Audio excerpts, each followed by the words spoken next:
Let's watch this. In late June, Australia Covers the UK stuff, but I think the laws are happening all over the place. These ID verification laws, there's laws that are like trying to ban VPN. There's laws that are, it's all very great firewall, but outside of China. made an amendment to the Social Media Minimum Age Act that expanded its scope to block access to sites like YouTube for anybody in the country under the age of 16.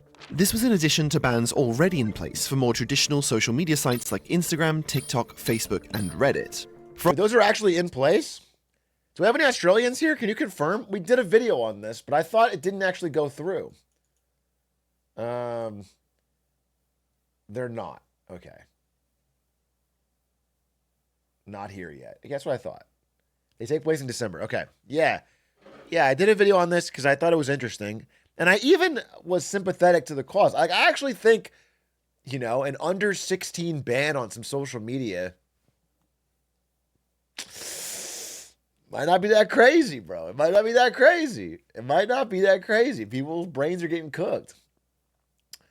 So that particularly I don't have a problem with, but I think the point of maybe not this video, but the complaints I'm seeing is that once you roll out ways to verifiably turn off websites for people and they have to all register with their age and ID and face, you can then more easily censor or block them or punish them or whatever. That's the idea.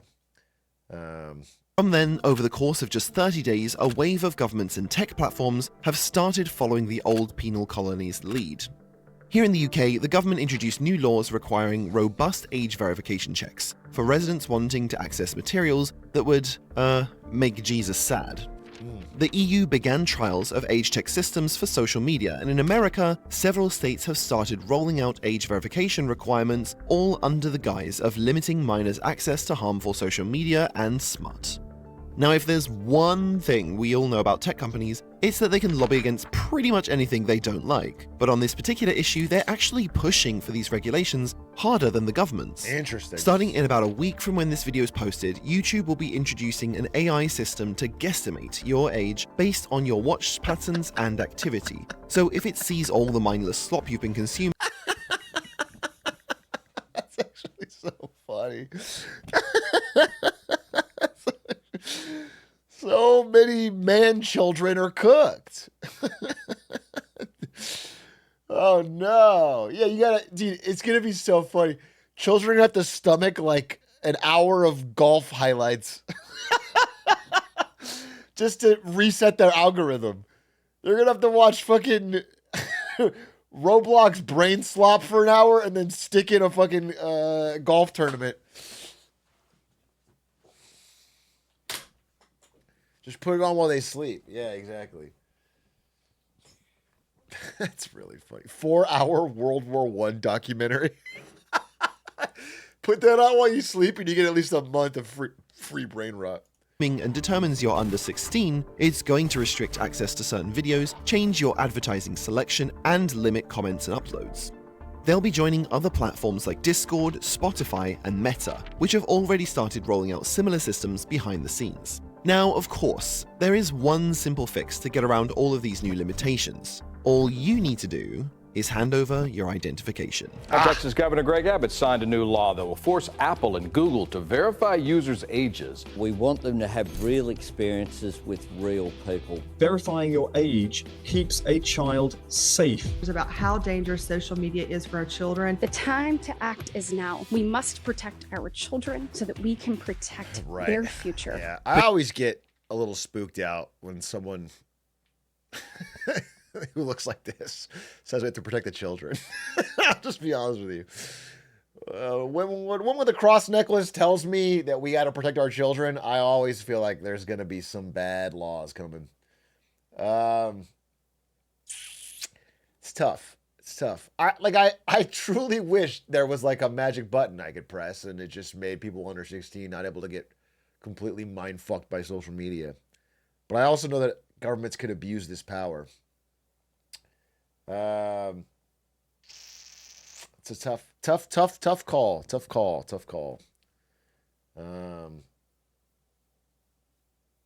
future. Protecting the children has always been an effective way to push through policies that the general public would otherwise be opposed to. Nobody in today's, political climate wants to be on record saying anything other than they support protecting children. Social media companies are also largely unpopular with the general public, so for lawmakers, it's a slam dunk case that's very hard to oppose. A recent survey conducted by Pew Research found that most adults overwhelmingly support more control on how children engage with these platforms. Yeah. But popular messages like this have always been used to push through otherwise unpopular changes like banning books, mandating security backends on I'm devices, sorry, Captain Underpants? through otherwise unpopular changes like banning Captain Underpants was pulled for passive racism?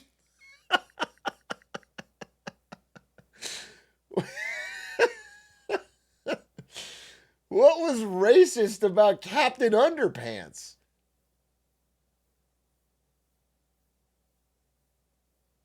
They canceled Captain Underpants? This is 2021. This was an era. That's crazy. That's great. That's crazy to me. I didn't. books, mandating security backends on devices, prohibitions, and censorship. Now, I know that's probably not a shock to you, but what may be surprising is why big tech companies are so willing to go along with these new changes, because there are genuine business liabilities that come with these rules. At the very same time that these new laws were being rolled out across the world, one of the most severe data breaches ever was taking place. The app T was intended to be used exclusively by women, so for verification, the company required new users to confirm their gender with a picture and their government-issued ID. Instead of being deleted after this verification, like the app claimed it would be, these files were kept unsecured on an open URL, resulting in— I was talking with Doug about this. Apparently, they just had like a plain text file with everything in it, and you could find it by changing the URL in your browser to. That's fucking crazy. And yeah, apparently it was vibe coded. They made the app with AI, and there just wasn't a security. That's wild. That's fucking wild. tens of thousands of users having their most sensitive data leaked. Now, the original intention of this app and its strict identity verification was either for women's safety or doxing men, depending on who you ask. The whole fallout has become incredibly political, which is probably the only reason you've actually heard about it.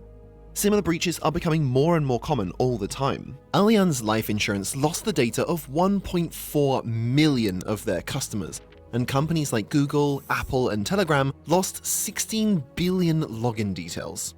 Now, these would be bad enough as once-in-a-decade hacks, but all of these happened within just the last 30 days. The point is, Is that why I'm getting fucking hacked on Twitter all the time? Did my shit get leaked? Why is my password out there? My old password? I don't understand, dude. Listen, I thought it was just a content creator thing, because every single day, I shit you not, for over a year and a half now, I get password reset requests on everything. Every day, someone is trying to hack me, and someone's trying to get. It's very annoying, obviously, but you just fucking deal with it. You just deal with it, and you never respond to it. You check, but then they got into Twitter, I guess.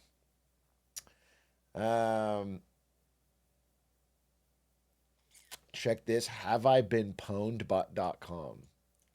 Have I been pwned? What? How can I trust you? What if I open this up and it says you've been pwned, you've been hacked?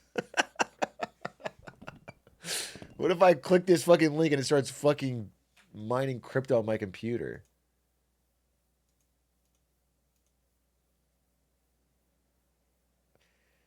This email has been found in multiple data breaches. Great. Fucking great. Awesome.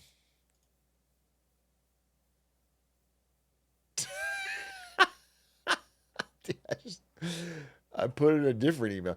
Wait. Twitter was hacked, it says on here. That's good. There was a Smogon data breach. I put in an old email. This shit got hacked from the Pokemon Smogon website.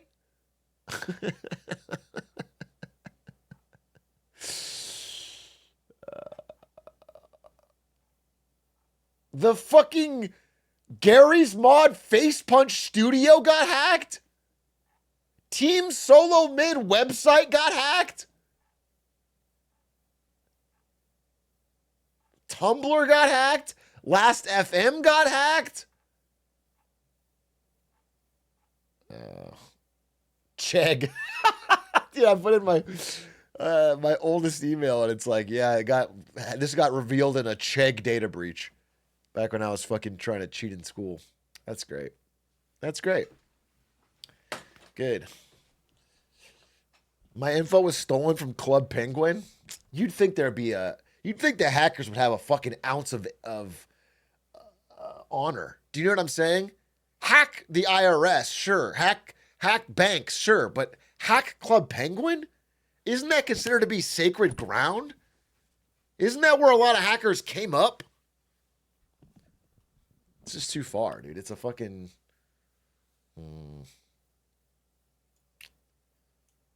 It's a fucking disaster is what it is. Well, anyway, I guess of all the things that could have gotten hacked, Twitter was the best. Low-key. I know that sounds crazy, but like, it made me change all my passwords to everything.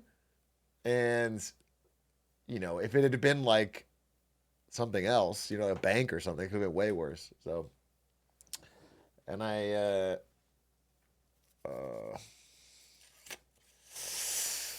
you should be two-factored? Dude, they charge for it on Twitter. I'm going to tell you this. They charge for you. You have to fucking...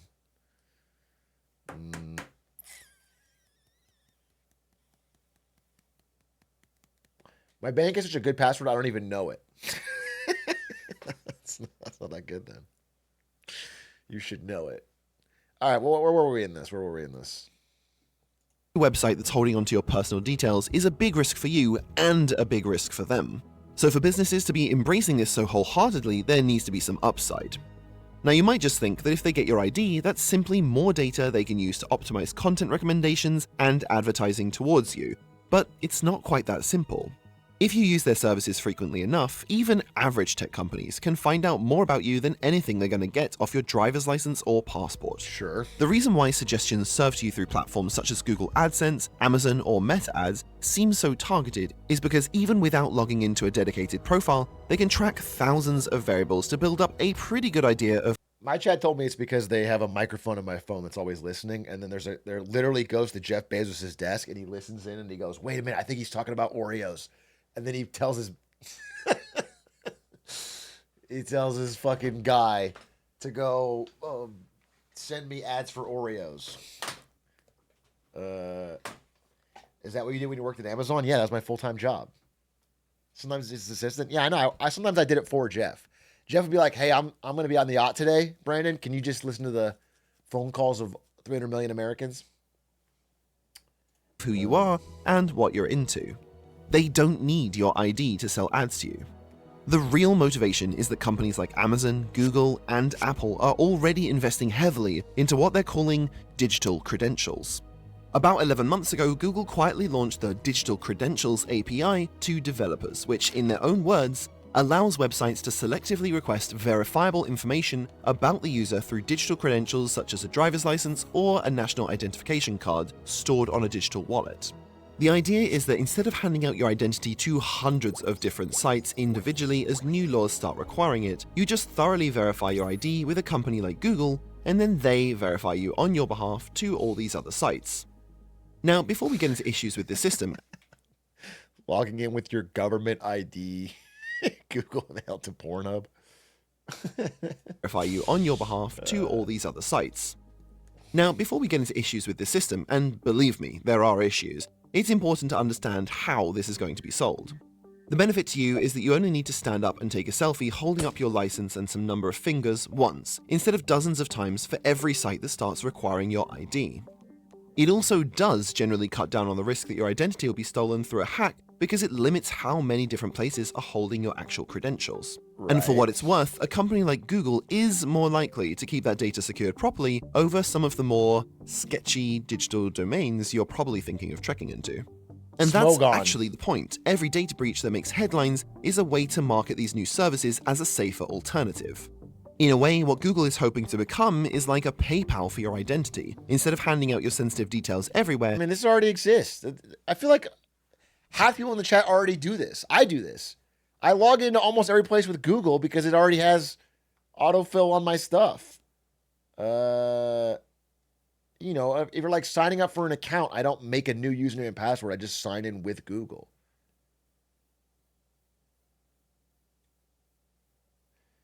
LOL, okay. My Google got hacked and someone bought ads with it.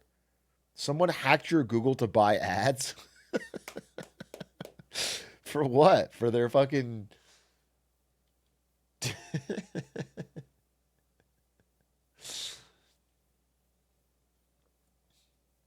Dropship? Mobile games? you just hand it to one reputable third party.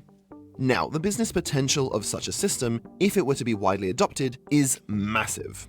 The reason that these companies are generally supportive of this legislation is because they stand to more than make up the revenue from losing people under the age of 18 off their platforms, and then some.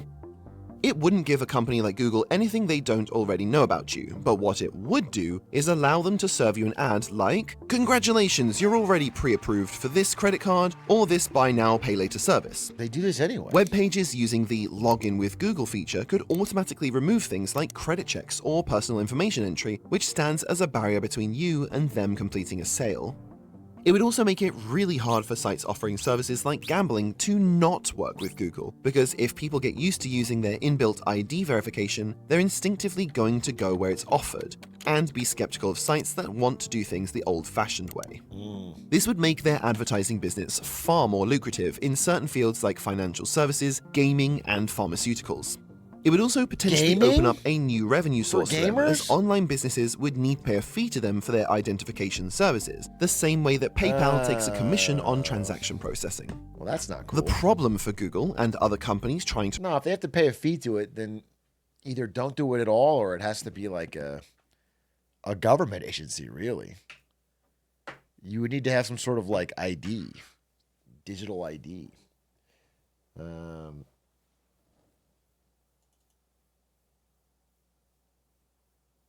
roll out similar services is that nobody really wants this. Another Pew Research survey found that the overwhelming majority of surveyed participants would prefer to use the internet anonymously. Now, they could slowly push people to get on board with it through a long marketing campaign and a gradual rollout, but that's going to be slow and expensive. Even if it's just out of laziness, most people aren't going to sign up for a digital credential system unless they really need to. So the best strategy for these companies is to make sure that people really need to. Tech companies have been spending millions of dollars in lobbying on these laws around the world, but they haven't been paying to fight the regulations, they've been paying to shape them. Google's own announcement of their new credential system included a reference to the European Union's eIDAS 2.0 system as proof of how essential this new tool would become. But these particular regulations are something that they themselves have been heavily involved in influencing. In other words, they are creating the need and then providing the solution. If in a week's time, when YouTube automatically detects that you may be under 18 and asks for your ID to prove otherwise, you would have already taken the first step into their new, highly lucrative... Dude, automatically taking you under 18 with AI is crazy. I feel like that is a crazy system.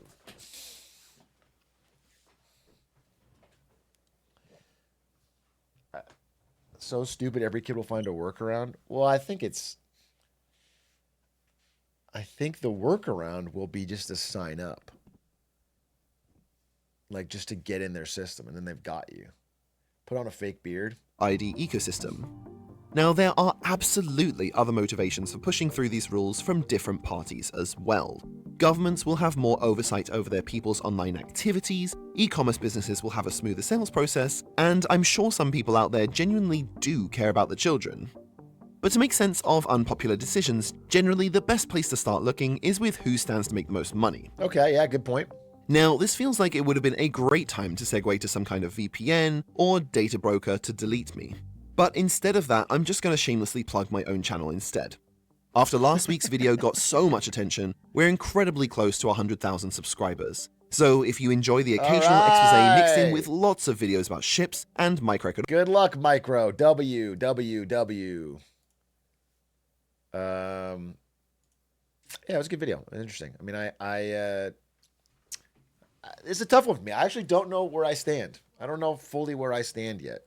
In that, I am both skeptical of the government's and big tech's ability to not abuse these powers, and then also some way of